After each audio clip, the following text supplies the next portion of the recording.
자, 안녕하셨어요. 우리 반사 여러분들 한 주일 동안 수고했습니다.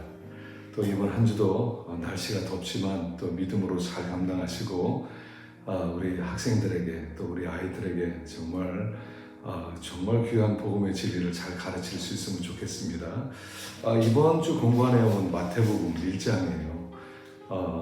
1장의 내용은 족보로 시작합니다. 족보로 시작하는데 아브라함과 다윗의 자손 예수 그리스도의 족보 계보다 이렇게 시작하죠.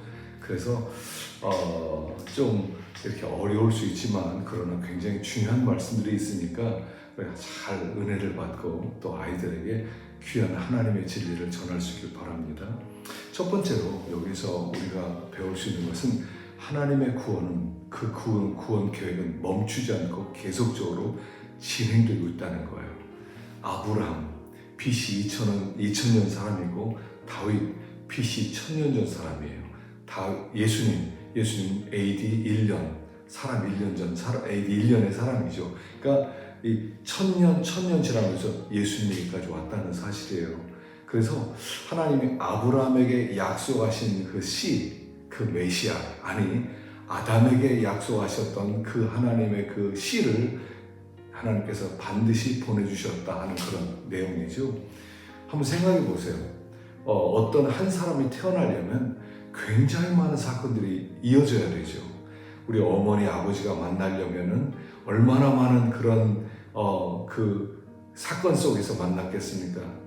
또 우리 아버지를 낳고 우리 어머니가 태어나려면 그 부모님들은 또 얼마나 할머니 할아버지들은 또 어떤 과정 속에서 만났겠습니까? 그렇게 생각하면 한 사람이 탄생한다는 것은 굉장히 놀라운 사건이죠. 그래서 어떤 사람은 아예 그냥 인간의 탄생은 우연이다, 던져진 존재야, 우리 엄마 아빠가 어떻게 하다 만나가지고 나를 낳았다 그러지만 예수님의 탄생은 그런 것이 아니죠. 예수님이 탄생하려면 그 4000년 동안의 역사 속에서 수많은 사건들 속에 하나님이 개입하시고 하나님이 여러 가지 사건을 조정하시고 인도하시지 않으면 메시아가 올 수가 없는 거 아닙니까? 그러니까 그 수많은 사건들 속에서 하나님은 당신의 구원 계획을 이루어 가신다 하는 것을 보여주고요. 특별히 여기 여인들의 이야기가 있어요. 여인들 다말, 기생 라합, 모압 여자 룻, 그 다음에 우리아의 아내, 특별히 밧세바라고 나오지 않고 우리아의 아내 이렇게 나와요. 그러니까 여기 보면 이 얘기는 뭐냐면 인간은 죄를 짓고 인간은 실수하고 인간은 넘어지고 그럴지라도 하나님의 구원 계획은 멈추지 않는다는 거예요. 하나님의 약속은 반드시 성취된다는 거예요. 더군다나 여기 보면 포로로 끌려가죠. 바벨론에서 바벨론 유수. 그래서 잡혀갈 때까지 14대요.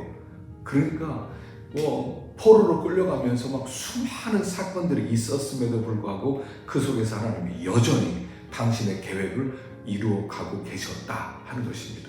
그렇다면 2000년 지난 예수님이 탄생하신 2000년 지난 지금까지도 하나님은 쉬지 않고 구원 역사를 이루어가고 계시고 반드시 하나님은 완성시킬 것을 믿을 수 있다 하는 말씀이죠.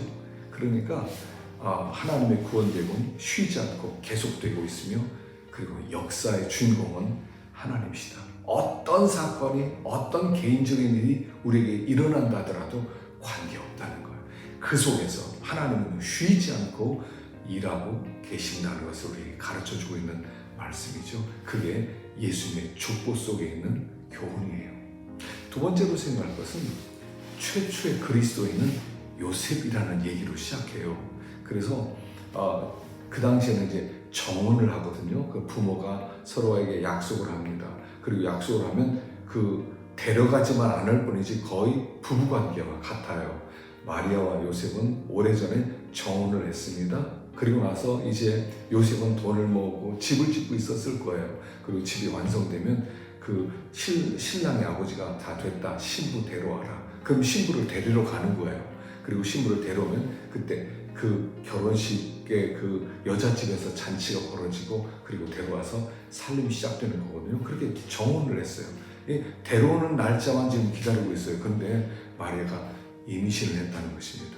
얼마나 충격을 받았겠습니까? 그리고 얼마나 큰 배신감을 느꼈겠어요.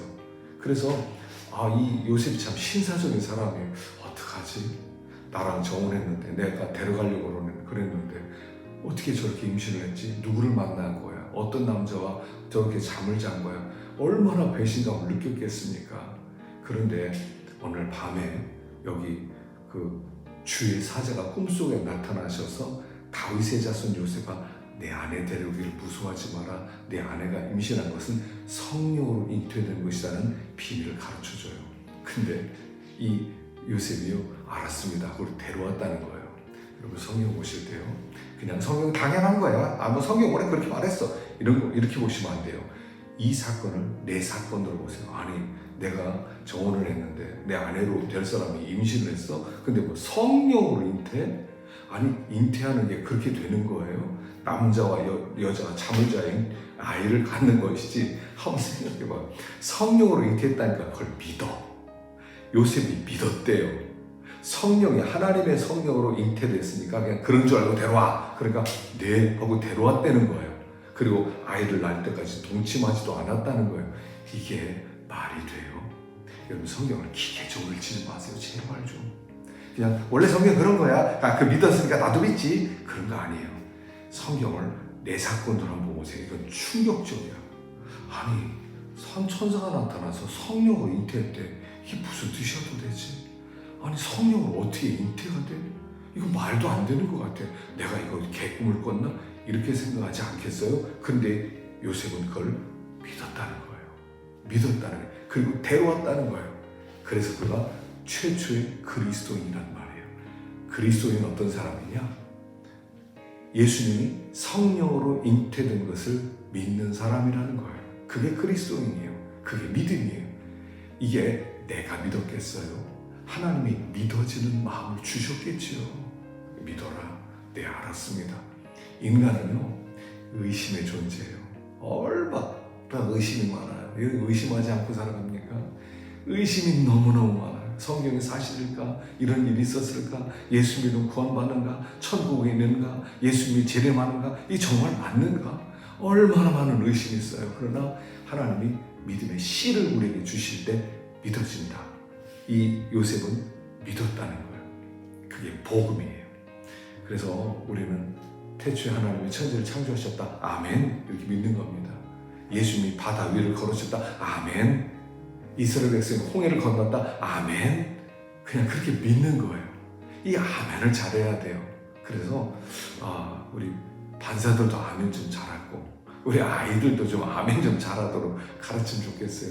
제가 우리 교회 참 볼 때 아멘이 없어. 우리 교회는 속으로야 아멘 하겠지만 그러다 보니까 당당함도 없고 확신도 없는 거 아닌가, 제가 이런 생각이 들 때가 있어요. 아멘 한번 해보세요. 아멘.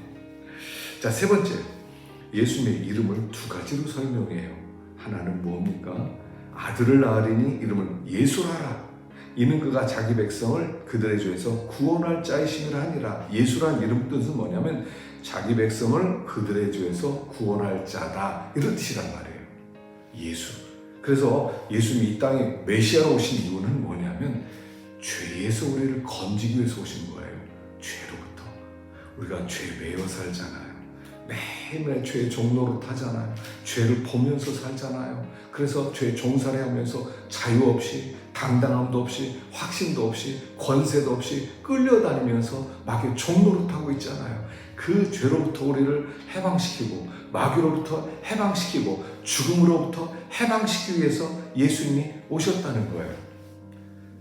물론 예수님은 여러 가지 모양으로 우리를 구원해 주세요. 그런데 제일 근본적인 죄 문제라는 거죠. 이 세상에 제일 큰 문제가 뭡니까? 죄 문제예요. 사람들이 다 죄 종살이하고 있어요. 그래서 이 땅에 죄 종살이하는 우리들로부터, 죄로부터 자유케 하기 위해서 주님이 이 땅에 오셨다는 것. 그래서 예수를 믿으면 죄로부터 자유케 되는 거예요. 그래서 여러분, 죄가 우리에게 야, 너 내 말대로 해, 너 죄져. 그럴 때 아니, 난 하나님의 아들이야, 난 죄를 안 질 거야, 선포를 하라는 얘기예요. 여러분, 선포하세요. 여러분, 어떤 거에 매여 있습니까? 선포하세요. 난 하나님의 아들이야. 사탄아 물러가라. 사탄아 물러가라. 주님이 나와 함께 하신다. 난 너의 종살이 하지 않을 것이다. 선포할 때 우리는 자유를 누려요. 자유를 누리는 거죠. 그래서 주님이 이 땅에 오심으로 말미암아 주님이 항상 우리를 도와주시는 게 뭐냐면 죄로부터 너를 자유케 하리라.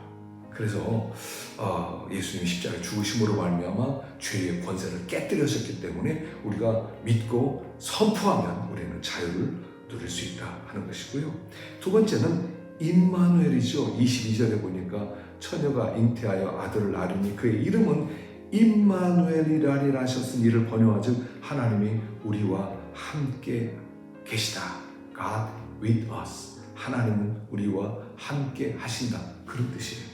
그래서 두 번째 예수님의 이름의 뜻은 뭐냐면 임마누엘. 하나님은 나와 함께 하신다. 여러분, 인간의 저주는요, 하나님이 떠난 데 있잖아요. 에덴 동산은 어떤 곳이냐면 하나님이 함께하는 곳은 어디든 에덴 동산이에요. 찬송가 493장에 있는 것처럼 내 주 예수 모신 곳이 그 어디나 하늘나라.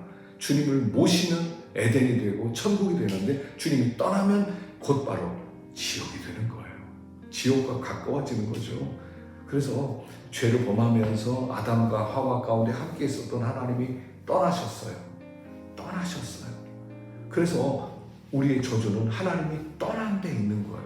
하나님 없이 살아가는 삶, 하나님으로부터 독립되어 살아가는 삶, 내 힘으로 살아가야만 하는 삶, 내 힘으로 이 생존을 책임져야 되는 삶은 저주의 삶인 거죠.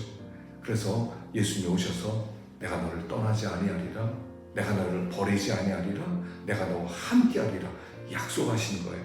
하나님의 약속은 이거예요. 내가 너와 함께한다는 거예요. 내가 너와 함께한다. 하나님이 함께하실 때 비로소 우리는 참된 행복을 누릴 수가 있다는 것이죠. 그래서 주님, 우리가 늘 기도해야 돼요. 하나님, 나를 떠나지 말아주세요. 하나님, 혼자 살게 하지 마세요. 그럼 이렇게 부부가 살다가 한 사람이 먼저 떠나면 얼마나 낙심스럽겠습니까? 얼마나 절망스럽겠습니까? 그럼에도 그 속에서 우리들이 하나님은 나와 함께 하신다. 하나님 나를 도와주신다. 하나님 나를 붙들어 주신다. 그럴 때 우리가 평강의 삶을 살아갈 수가 있어요. 그래서 항상 하나님이 나와 함께 하신다. 하나님이 함께 하시면 어디든 가더라도 두려움이 없어요. 무슨 일을 하든 걱정이 없어요. 근데 하나님이 떠나가시면 내 생명 헛되네. 내 생명. 그리고 우리가 계속 이걸 확인해야 됩니다. 지금 나와 함께 하시는 하나님, 주님 곁에 계시죠. 요새요, 이렇게 자꾸 나이를 먹으면 건망증이 많아져요. 여러분들도 건망증이 있을 거예요. 그래서요, 내가 이제 예를 들어서 방으로 가서 내가 뭐 망치를 가져러 가야 되겠다. 방 딱 들어가요. 그럼 내가 왜 왔지? 그래요. 그래서 요새는 제가 이렇게 합니다. 자, 준아가 너 지금 망치를 가져러 가야 돼? 자, 망치를 가져러 가. 그럼 망치로 방에 들어가요. 그러면 망치를 가져올 수 있어요. 요새는 제가 저와 대화를 시작했어요. 계속 우리가 하나님과 대화를 시작해야 돼. 하루를 시작하면서 하나님과 대화하세요. 하나님, 오늘 하루 시작됩니다. 붙들어 주세요. 오늘 친구를 만나야 됩니다. 하나님, 붙들어 주세요. 오늘 시험을 봐야 됩니다. 주님, 붙들어 주세요. 하나님, 내 미래를 내가 알 수 없어요. 하나님, 붙들어 주세요. 계속 하나님과 대화를 나누세요. 그게 임마누엘을 누리는 방법이에요. 그래서 우리 반사들도요, 하나님과 함께 하세요. God with us. 하나님 나와 함께 하신다. 하나님 나를 떠나지 않을 것이다. 그래서 주님 나를 책임질 것이다. 믿을 때마다 우리는 확신 속에서 살아갈 수가 있고, 또 우리 아이들 믿음으로 잘 기를 수 있을 것입니다. 아무쪼록 이것도 여름 성경학교도 있고 또 주부등부 또 수련회가 있는데 이 모든 일들을 통해서 참 은혜 넘치는 그런 복된 시간들 되기를 간절히 축원합니다. 기도합시다. 하나님 감사합니다. 이번 주도 우리 판사들에게 은혜 베풀어 주시고 힘 주시고 주님 맡겨주신 양떼 믿음으로 잘 양육하도록 축복해 주시옵소서. 예수님의 이름으로 기도하옵나이다. 아멘. 수고하셨어요.